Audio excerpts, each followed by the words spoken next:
Welcome back to the Get a Grip on Lighting podcast. Today it's just Michael Colligan and Greg Ehrich on the Get a Grip on Lighting podcast. Before we get there, though, we got to go to satco.com, Greg Ehrich, for the gangsters of lighting. Satco. Yeah, I had an application come up where somebody wanted to put a light fixture in a jelly jar in an agricultural application. You could put a lot of different LED A19s in there, but Satco's actually got an agriculturally rated A19. Their 10 watt is 1600 lumens, or 10 and a half watt, 1600 lumens. That's usually like a 15 watt. There's something different about what they're doing. That's what's unique about Satco. That's what's cool about them.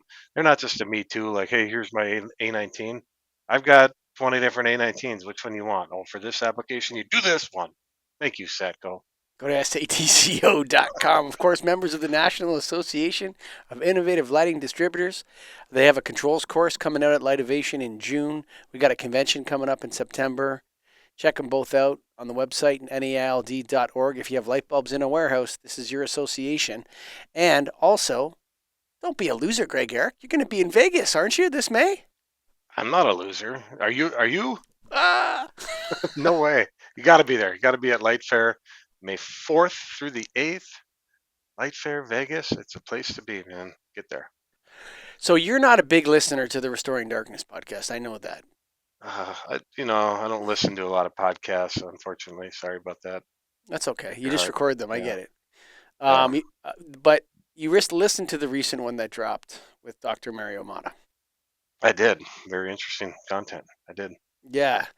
And the idea that, first off, I think we need some clarification from some of the leadership in the industry on what he said and whether or not he's correct, incorrect, misled, or focusing on something that's not relevant to exterior outdoor LED lighting. You know what I'm saying? I need to know the answer to this, so I'm going to pursue this a little bit. The first thing he said was that on the show that I think was controversial was that he was attacked. And I think he was attacked, Greg. Would you agree with that? Yeah. Yeah. From what I heard, I didn't see the attack. I didn't read the attack, but I mean, he said he was attacked, so you got to take him for his word. Say, yeah, you must have been attacked. I'm going to ask him to see one of the letters. I won't share it, but I want to see and read it for myself to see what this thing says. Hopefully, he'll share that with me. But Yeah. I do think that was wrong by the IES to do that. I think they should have, rather than demand that he retract his study, I think it's their responsibility to be interested in that. Yeah. I mean, people that are listening to this might need a little more context on what he was attacked about. Yeah, That's sure. where you can get it from the restoring, but maybe give us a summary on that. Okay, so yeah, I guess I'm assuming everybody listens to Restoring Darkness podcast that listens to I Get a Grip, don't, or I but they didn't. don't, right? I did this one. So Yeah. basically, the Dr. Mario Mata and colleagues proved that LED lights that are in the 4,000 and 5,000 K range with rich and high blue, whatever, da da da da, suppress melatonin, leading to all sorts of different kinds of diseases. Okay, and that you can't consider LED lights carcinogenic because it's more time related. So if you're exposed to certain nanometers of light at certain times, it will suppress your melatonin, and the melatonin acts as an adjuvant in your immune system, telling your immune system to kill cancer cells. Because all of our bodies produce cancer cells every day, 10 to 12 out of the billion we produce, or whatever it is.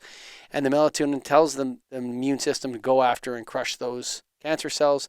If you produce less melatonin, your immune system doesn't work as good. That's a summary of the episode. Can you do that more often? That was nice. You could listen to 45 minutes or listen to that. Yeah. Well, You got this it right is, there. well, Hit the we're on spot. we break it down, right? That's what Yes, we yeah, do yeah. here, get a grip on lighting, okay? And I Yep. thought I was getting a grip, but now the grip has slipped, okay, buddy? Because, I don't want to be causing cancer in people. You know what I'm saying? Like, I don't want to be involved in that, I don't think right? anybody does. Yeah. And so he produced this study, and the IES wrote him a bunch of threatening letters telling him to withdraw his study. He responded to them, provide me evidence that, and this is his side of the story. We haven't heard it back from the IES. Hopefully they'll come on and tell us what happened and why they've didn't take it seriously or whatever. But he responded to them that if you have evidence to prove me wrong, I'll retract my study. And the IES didn't respond. Yeah. What year again was it? 2016. 16. Okay, so this Right is when behind LEDs were us. starting It's hot. in the Yeah. past, Yep. right? But it is true that the lighting industry has changed direction. He's right about that. The lighting industry is now talking about lower Kelvin temperatures, the standards have changed, and blah, blah, blah, blah, blah. But I want to know, what did we learn? Why did we change the standards? Is what Dr. Mott is saying correct? And how is it correct? And how is it application specific? Yeah, I mean, isn't it like happen with any new technology, anything new scientifically that comes out? You don't know until you get into it. And we're a decade into like hardcore LED. Like we've really gotten after it. Mm. But it takes time. So I'm not trying to defend anybody or whatever, deny that they're right or wrong. I'm just saying, that we're at the point now where we maybe understand it more because it's been 10 years. Right. And I think what Dr. Motta's point is that why was I attacked? Shouldn't I have been embraced by the lighting industry to say, hey, what's going on here? And I think his point is correct. He wasn't apologized to or whatever. I don't know if that matters. It didn't seem to matter to him that much. He just wanted to see the industry change. And so the industry has changed. And I think I would like to know why they're changing. What are the reasons why you're making these decisions? Does it have anything to do with what Dr. Motta is talking about? Or is that study actually irrelevant and it's not important? And there's new information now. I want to know what the story is here. Yeah, no, I mean, I think we all would want to learn that to some degree, but at the same time, is like, we've talked about lighting industry and who the leaders are, and nobody really knows. And even if they do, let's take the IES for example. If they have a certain opinion, is everybody going to listen to them? I think they would. You Certainly the think so? policymakers would. The people that are making policies would.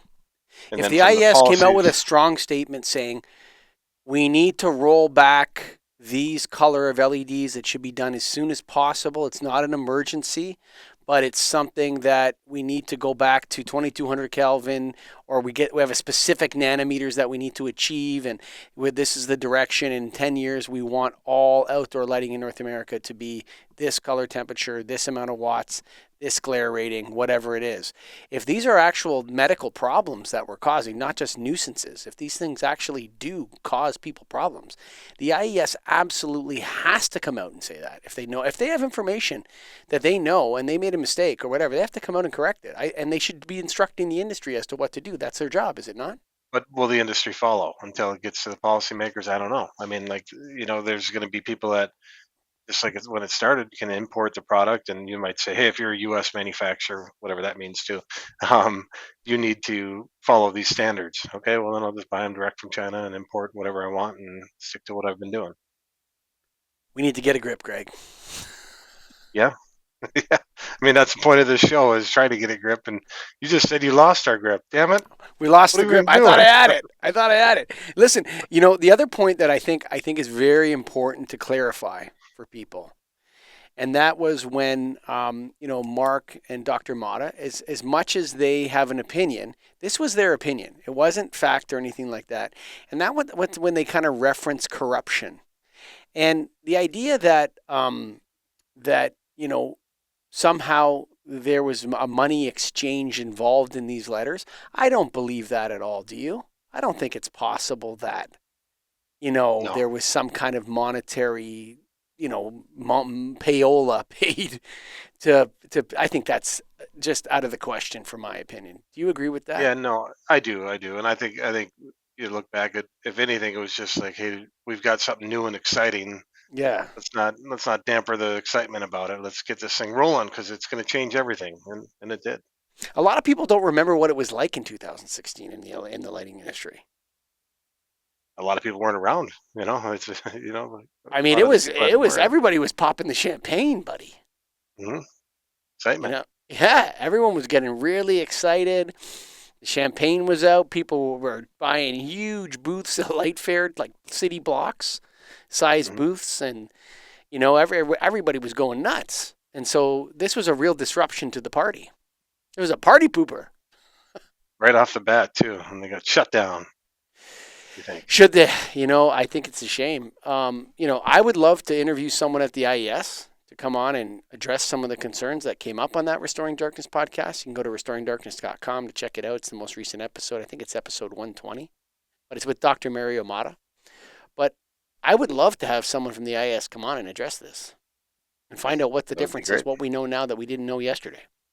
Yeah, it could be somebody that's not there any longer too. There's been some turnover there, so who knows? But yeah, that would be nice to get that. And it would be nice if, we knew whether or not outdoor LED lights cause cancer. You know what I mean? Yep. I hate to say that, but it seems so absurd. But, from our perspective, guys who are selling lighting to people on the streets, hey, I need 5 wall packs. Can you do my parking lot lights? Can you, this kind of stuff? Can you do the lights in my parking garage? I'd like to know if we should really push them and say, hey, you know what? You want to use, instead of using that 5,000K tube, why don't you think about using this one? It's 27K. Well, you'd like to know, and you'd also like to not have to worry about it. Yes. It's not even an option. Like, here's my option because it's the right thing or it's what you're supposed to do. What I'm That's what saying you're is, I don't driving. even know if that's true or not. And you don't either. You Nobody in don't. Nailed knows. I No, don't know anybody that knows the answer to that question right now. nobody knows. Nobody knows. Go down to the gangsters at Satco, satco.com. We love those guys. I'm gonna head down to New York soon. I want to see that big warehouse again, Greg. Oh yeah, it's like a premier lighting warehouse on steroids times 100,000. Got everything you need. Light bulbs and sockets and fixtures and tubes and everything. So go to satco.com for the gangsters of lighting, especially if you need some weird agricultural A19. Guess what? They have it. Of course, if you got light bulbs in a warehouse, the Nailed is your association. NAILD.org. That's the National Association of Innovative Lighting Distributors. And I'm going to see all you suckers along with Greg Ehrich at Light Fair in May. Thanks for listening.